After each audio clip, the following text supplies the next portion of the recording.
Hey there, let's talk about something that's been on my mind lately, emotionally detaching from someone. It's a tough subject, I know, but it's so important to understand how to do this in a healthy way. Because the truth is, sometimes we find ourselves in situations where we need to create some distance between ourselves and another person, whether it's a romantic partner, a friend, or even a family member. Now, I want to be clear, I'm not talking about completely cutting someone out of your life. That's not always necessary or even advisable. What I'm talking about is learning how to set boundaries, how to protect your own emotional well-being, and how to avoid getting too caught up in someone else's drama or negativity.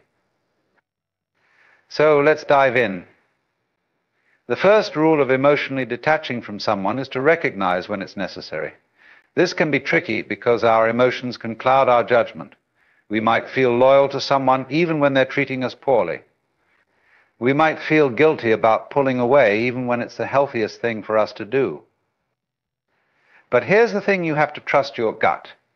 If you're feeling drained, anxious, or unhappy after spending time with someone, that's a red flag.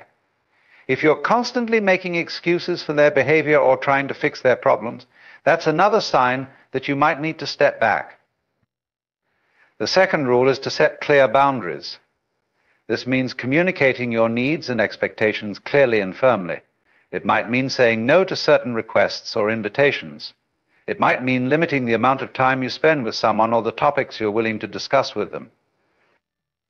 The key is to be assertive without being aggressive. You don't need to be mean or confrontational, but you do need to be direct. Remember, setting boundaries isn't about punishing the other person, it's about taking care of yourself. The third rule is to focus on your own growth and happiness. When we're emotionally entangled with someone, it's easy to lose sight of our own needs and goals. We might put their desires ahead of our own or neglect our own self-care in order to be there for them. But the truth is, you can't pour from an empty cup. If you're not taking care of yourself physically, mentally, and emotionally, you won't have anything to give to others. So make sure you're prioritizing your own well-being. Pursue your passions, spend time with people who uplift you, and practice self-compassion. The fourth rule is to let go of the need to control the situation or the other person. This can be especially hard if you're a natural caretaker or problem solver. You might feel responsible for the other person's happiness or success, or you might worry that if you're not there to help them, something terrible will happen. But the reality is, you can't control anyone else's life or choices. You can offer support and guidance, but ultimately they have to take responsibility for their own actions and consequences. Trying to control the situation will only lead to frustration and resentment on both sides. The fifth and final rule is to give yourself permission to move on. This doesn't necessarily mean ending the relationship altogether, although in some cases that might be necessary. What it means is allowing yourself to let go of the emotional attachment and create a new dynamic that works better for you. This might involve spending less time together, being less emotionally invested, or even just changing the way you think about the relationship. It's okay to grieve the loss of what you had, but don't let that grief hold you back from creating something new and better. Now, I know that emotionally detaching from someone is easier said than done. It can be a long and difficult process, especially if you have a history with that person or if you're prone to people-pleasing. But I promise you, it's worth it. When you learn how to set healthy boundaries and prioritize your own well-being, you free yourself up to create more fulfilling relationships and pursue your own dreams. You stop wasting energy on people and situations that don't serve you and start investing in the things that truly matter to you. So if you're struggling to emotionally detach from someone right now, I want you to know that you're not alone. It's a common challenge that many of us face at some point in our lives. But I also want you to know that you have the strength and the wisdom within you to handle it with grace and resilience. Start by taking small steps. Set one boundary at a time. Practice self-care every day, even if it's just for a few minutes.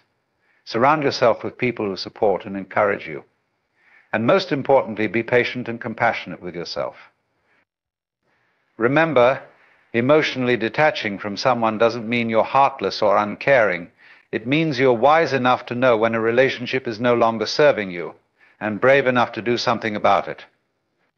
It means you value yourself enough to create the kind of life and connections that truly nourish and inspire you. So keep going. Keep learning and growing and trusting yourself.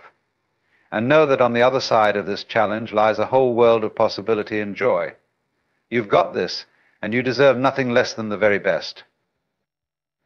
Now, I want to take a moment to acknowledge that emotionally detaching from someone can be incredibly painful, especially if it's someone you care about deeply. It's natural to feel a sense of loss or grief, even if you know it's the right thing to do. But here's the thing, that pain is a sign that you're growing. It's a sign that you're breaking free from old patterns and beliefs that no longer serve you. It's a sign that you're creating space for something new and better to come into your life. So don't run from the pain. Don't try to numb it or avoid it. Instead, lean into it. Allow yourself to feel it fully without judgment or resistance. Cry if you need to. Scream into a pillow. Write in a journal. Do whatever you need to do to express and release those emotions in a healthy way. And then, when you're ready, start to focus on the future. Start to imagine what kind of life you want to create for yourself and what kind of relationships you want to attract. Use the pain as fuel to propel you forward towards your deepest desires and highest potential. Because here's the thing, you are not defined by your past relationships or experiences. You are not limited by the choices you've made or the challenges you've faced. You have the power to create your own reality, to shape your own destiny, and to choose who you want to be in this world. So don't let anyone else's negativity or dysfunction hold you back. Don't let your own fears or doubts keep you stuck in a cycle of unhealthy attachments. Trust your instincts, honor your boundaries, and keep moving forward, one step at a time. And remember, you are never alone on this journey. There are people out there who will love and support you unconditionally, who will celebrate your successes and comfort you in your failures. Seek them out. Surround yourself with them. Let them remind you of your own strengths and beauty, even when you can't see it yourself. Because at the end of the day, emotionally detaching from someone is not about rejecting love or connection. It's about creating space for the right kind of love and connection to enter your life. It's about saying yes to yourself, yes to your dreams, and yes to the incredible possibilities that lie ahead. So keep going, my friend. Keep growing and learning and evolving. Keep opening your heart to the magic and mystery of this beautiful, messy, complicated world we live in. And know that whatever challenges you face, whatever obstacles you encounter, you have the resilience and the courage to overcome them, and to create a life that truly lights you up from the inside out. In the end, emotionally detaching from someone is not about losing something or someone. It's about gaining something, a deeper sense of self, a clearer vision of what you want, and a greater capacity for true, authentic, soul-level connection. It's about learning to love yourself first so that you can love others more fully and freely. It's about creating boundaries that protect your energy and your peace so that you can show up in the world as your best and brightest self. And it's about trusting the journey, even when it feels hard or scary or uncertain. Because the truth is, life is too short to stay stuck in relationships or situations that don't truly nourish and inspire us. We all deserve to feel seen, heard, and valued for who we are. We all deserve to have relationships that uplift us, challenge us, and help us grow into the fullest expression of ourselves. So if you're in the process of emotionally detaching from someone right now, I want you to know that I'm proud of you. I'm proud of you for being brave enough to listen to your own heart, even when it's telling you something difficult or painful. I'm proud of you for being willing to let go of what no longer serves you, even when it feels scary or uncertain. And I'm proud of you for taking a stand for your own happiness and well-being, even when the world around you might not understand or support your choices. Keep going, my friend.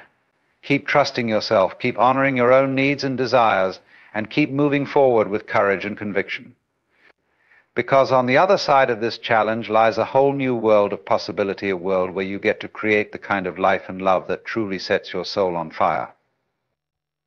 And remember, no matter what happens, no matter how hard things get, you are never alone. You are surrounded by a universe that loves you, supports you, and wants to see you thrive. You are connected to a power and a presence that is greater than any obstacle or challenge you could ever face. So lean into that power, trust in that presence, and know that whatever happens, you have the strength, the wisdom, and the resilience to handle it with grace and ease.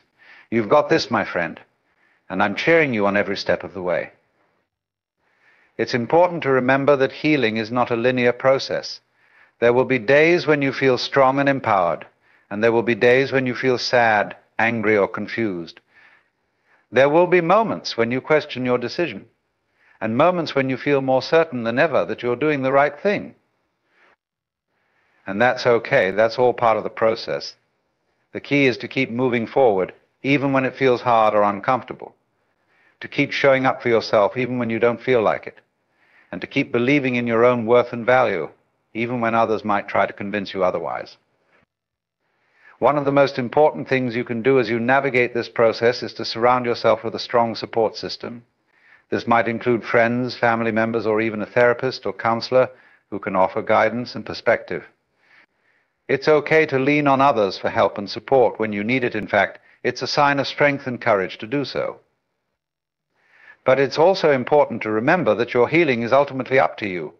No one else can do the work for you, and no one else can give you the answers you seek. You have to be willing to look within yourself to confront your own fears and doubts and to take responsibility for your own growth and transformation. This might involve some deep soul searching and self-reflection. It might require you to confront some painful truths about yourself or your past relationships. It might mean letting go of old stories or beliefs that no longer serve you and embracing new ones that empower and inspire you. But through it all, remember this: you are worthy of love, respect, and happiness.